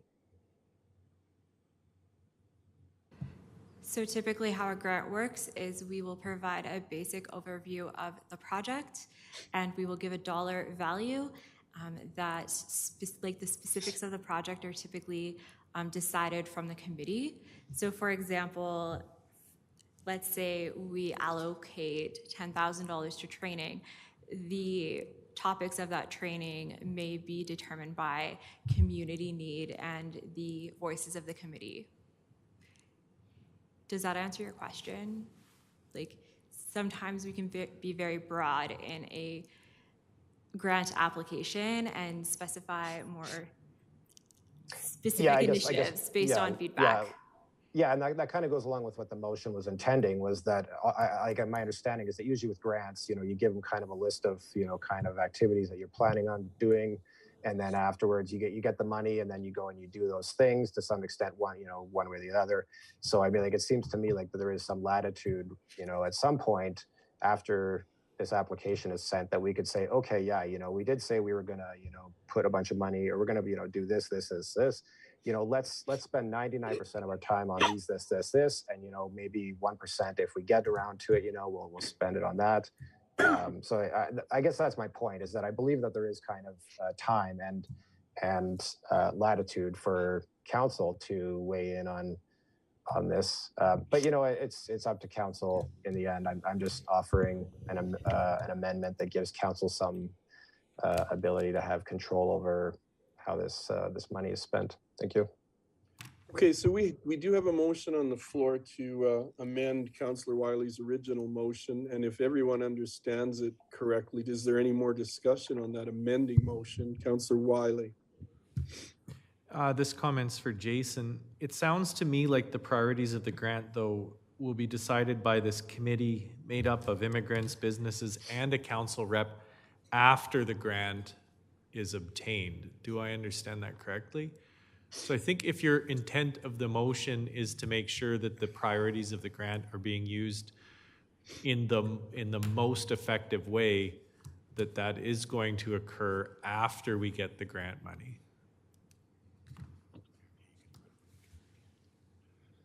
And then Jason, you Okay. could sit on the committee. Councillor Mitzner, you have a comment?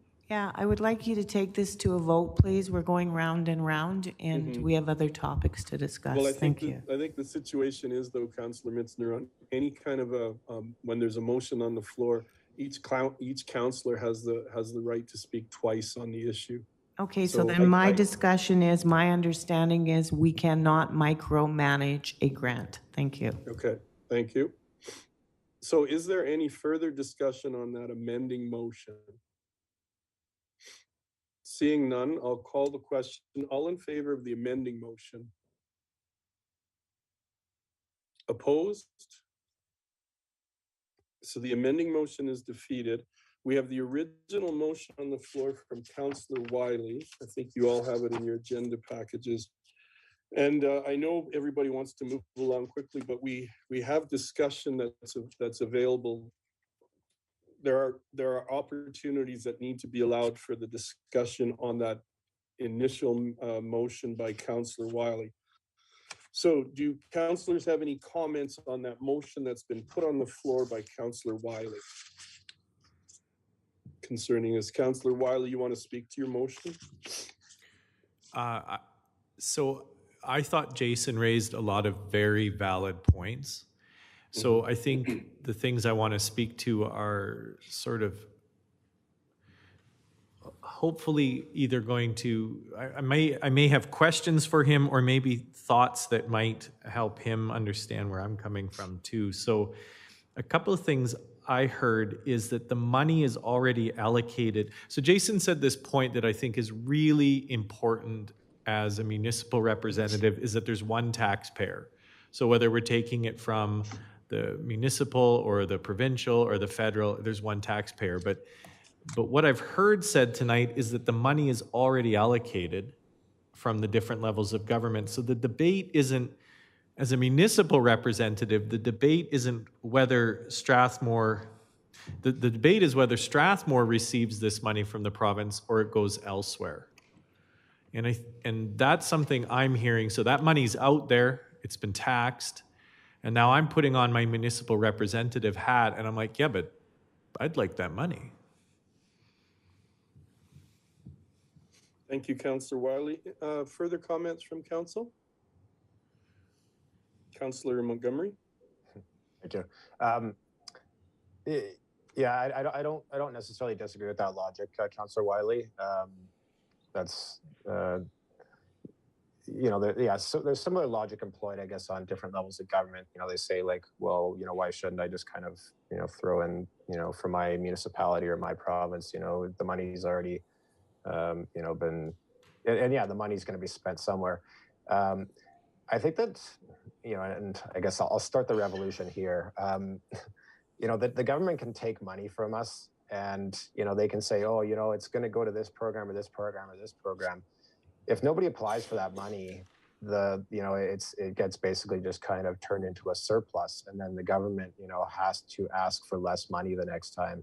And basically the government, can point to the fact that we all clamor for all this money, and somebody's always applying for this money, and they always want, more money from the government, and they can point to that and say, look at the good work we're doing, look how important we are, and look how necessary we are, because of how, look at the uptake on our programs. And it's because of the fact that like this, and it's because of the logic of people saying, well, we've already been taxed, I might as well take it, or if I don't take it, somebody else will, so I should take it. And we all, that's why I said the revolution. We all just need to, just say, no, we're not taking the money. I know that's not going to happen, obviously, but that's the only way to actually get government to reduce size and to actually, kind of curtail some of its activities, I guess. I guess if I'm kind of confused as to why I can't ask a question about this motion. But so the very first, I'll be honest, it seems to me that this motion in its entirety is basically signing us up for this program. Unless I'm misunderstanding this, I see all these steps that basically authorize administration to complete the application, authorize administration to complete a joint application, I'm assuming with Wheatland County, Authorize the mayor to sign a letter of support. Authorize the mayor to sign a letter of support for administration to complete a grant application and then another grant application. So if this isn't actually a motion to basically sign us up for this, when is that going to happen? Angela, do you want to speak to this, just the initial process that the motion seems to be speaking to as far as getting it off the ground for businesses in town? Well, no, sorry, if I could ask like maybe a question that's more direct. Will administration have to come to us in the future to actually pull the trigger on this program without, or is what we're doing here right now, will that suffice?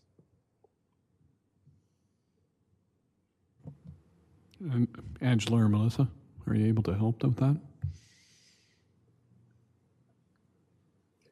Through the chair, it's hard. Melissa, would you like to speak to this, or would you like me to? Maybe I can add something just to get the ball rolling. It was my understanding that this was just the very initial process to demonstrate to the grant process, I guess, for lack of a better expression, that this framework is getting off the ground, and then the businesses, along with the committee, will be able to start the actual work process to get this, to actually have the ability to bring in immigrants into this program.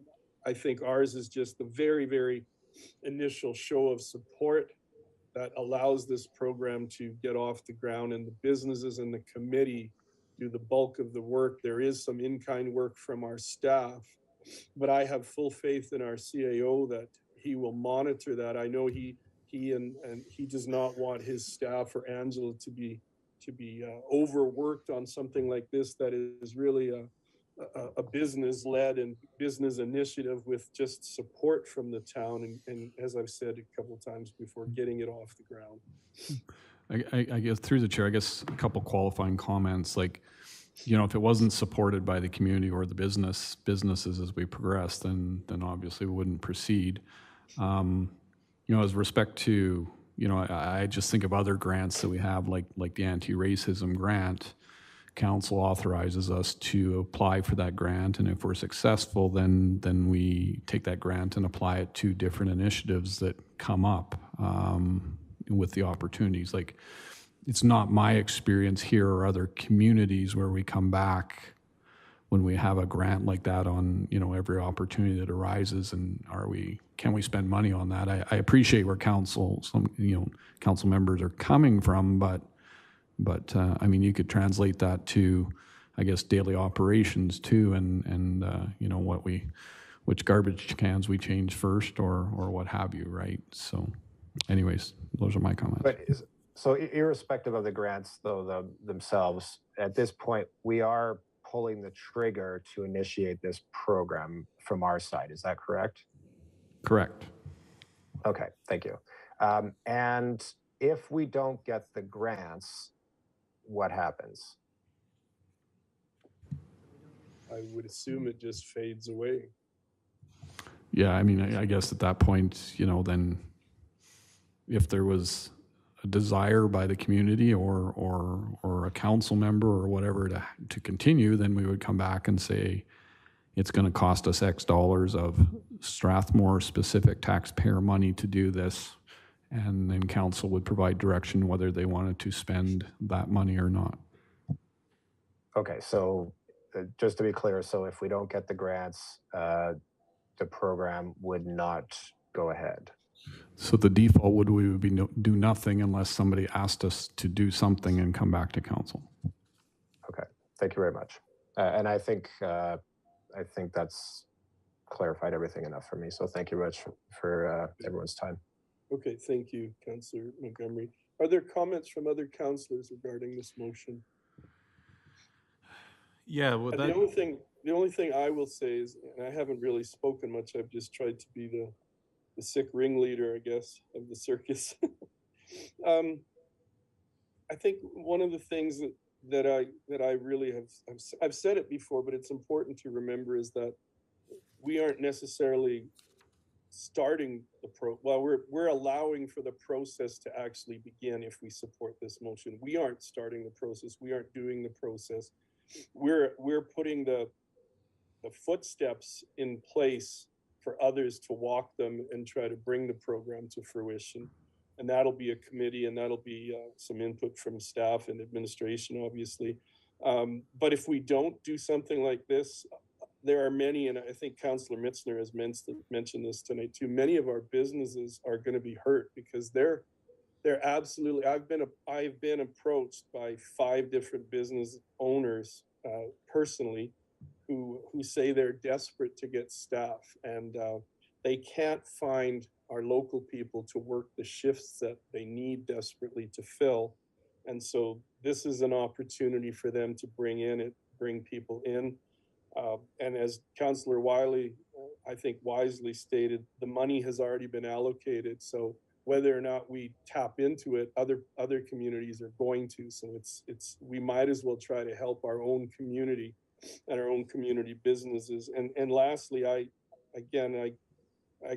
state this as a first generation Canadian whose parents were immigrants. I see immigrants as being a real benefit to our community. They can bring so many things to this community, and we've seen that with so many of our immigrants. And if it helps our businesses, these immigrants who come in to work these jobs and commit for a period of time, they don't necessarily have to be a drain on any of our social services or social netting or the FCSS at all. So I think we're just laying the groundwork for those businesses who need this so desperately to work with our municipality to try to add to a pool of labor that they so desperately need.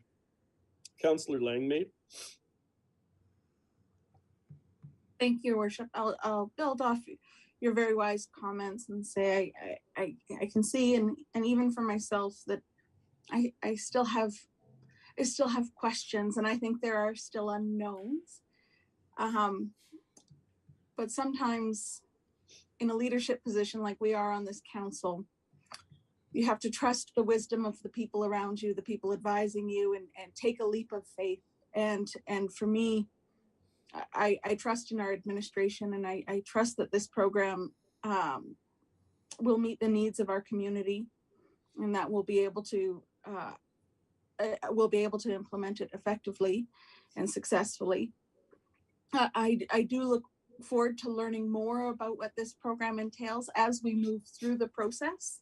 I suppose my hope is that this won't be the last time we hear about this program, that at the very least we'll be hearing updates on the activities that are happening and receiving other information as this process continues.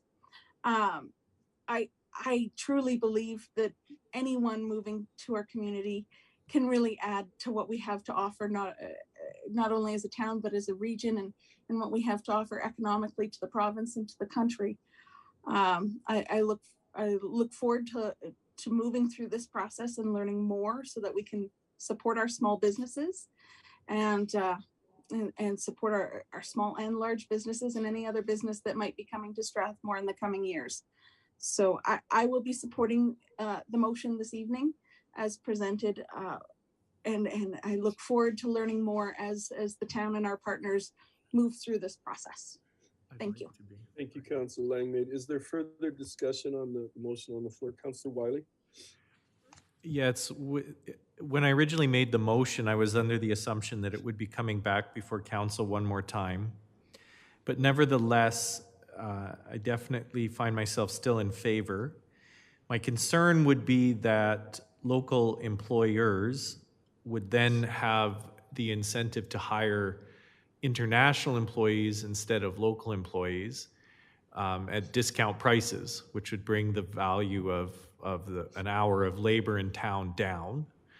But the reason I'm going to still go ahead and I'm planning to support this is that, like Pat, I've talked to 2 small business owners very recently, and one woman gave me a quote that really stuck with me. She said, anyone in town that wants an entry-level position right now has one. She cannot find a worker. And she's working 6 days a week, on her own, and she just simply cannot find anyone even to show up in Strathmore. I was at Walmart and the lines were just insane. And I went to customer service, snuck in there. As administration, as lead assist department, and asking for the motion to be approved tonight. I've only been on the job for 2 weeks. Is she? I think we can hear somebody online that has their mic on that isn't supposed to, perhaps.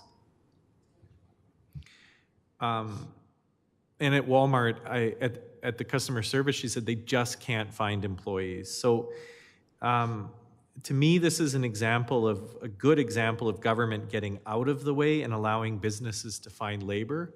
It's a very difficult issue, and I appreciate the conversation that Councillor Montgomery has brought up, but I'm definitely leaning towards supporting it. Your Worship? Councillor.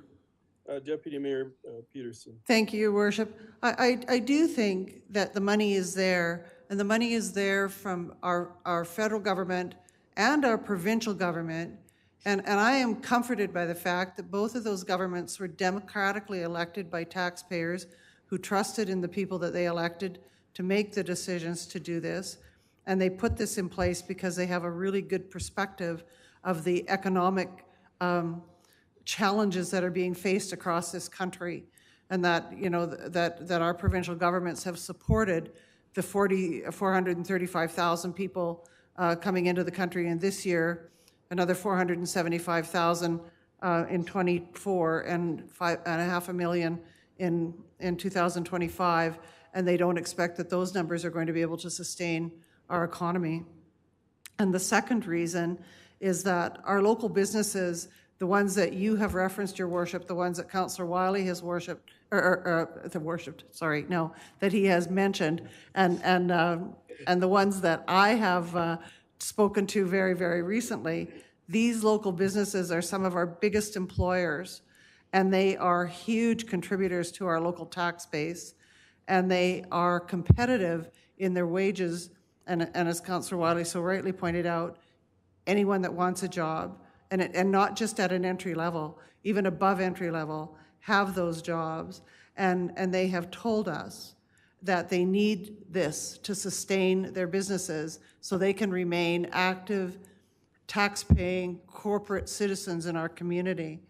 And finally, I'm really comforted in having talked to the four of the communities that I know of in the province that have instituted this program and have been richly rewarded in their community, and not having had existing citizenship persons having suffered in any way, and only having seen the benefits on the other side of the program in terms of community building. So I am very, very much in favor of being a community builder in this position. And as Councillor Langmaid said, there are always unknowns when you're in a leadership position and you have to adapt. But this program does exactly what Councillor Wiley mentioned. It gets government out of the way, and it puts the onuses on the businesses to pull the trigger. All we are doing is opening a door and hopefully through the grant system providing a support system around that, like we would anyway in this program. So, Your Worship, I'm in favor of this motion. Thank you, Deputy Mayor Peterson. Is there anyone else who wishes to speak? Seeing none, then I'll call the question. All in favor of the motion on the floor? And opposed? And we have 6 in favor and 1 opposed, and the motion is carried. Before we move on to the next item, I would like to turn the position of chair over to Deputy Mayor Peterson. I've been fading as this meeting has progressed, and your worship, if you would please excuse me from the rest of the meeting, please. Thank you, Your Worship, and thank you for hanging in with us for this long. I could see that you're suffering a lot, and thank you for always being such a champion of the community and being there to serve. Thank you. And before I leave, I just want to thank everyone for all your patience in the discussion. To be able to discuss this with all our different points of view and still be so respectful of each other and accepting of different opinions, very impressed with all of you. So thank you, and I'm going to go get a cup of tea and crash. Good night, everyone. Good night, Your Worship. Thank you. So we move on now to 8.7 bylaws. There are none. Councillor information and inquiries.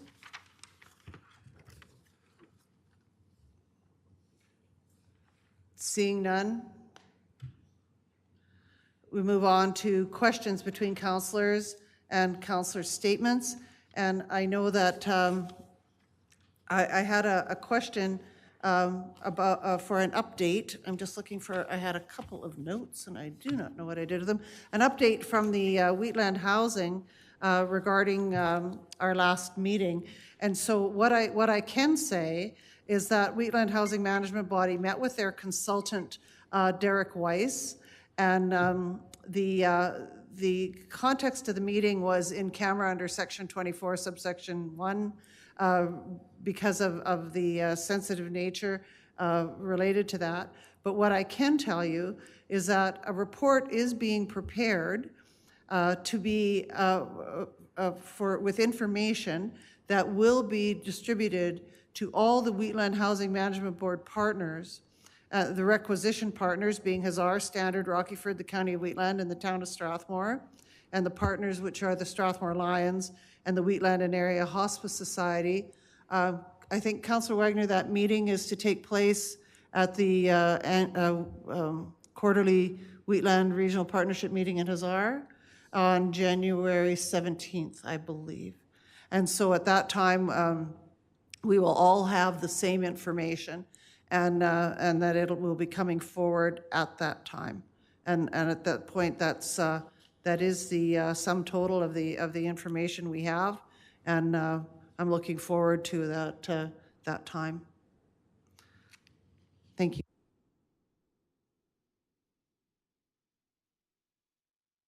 Are there any other questions between councillors or councillor statements that people would like to make at this time?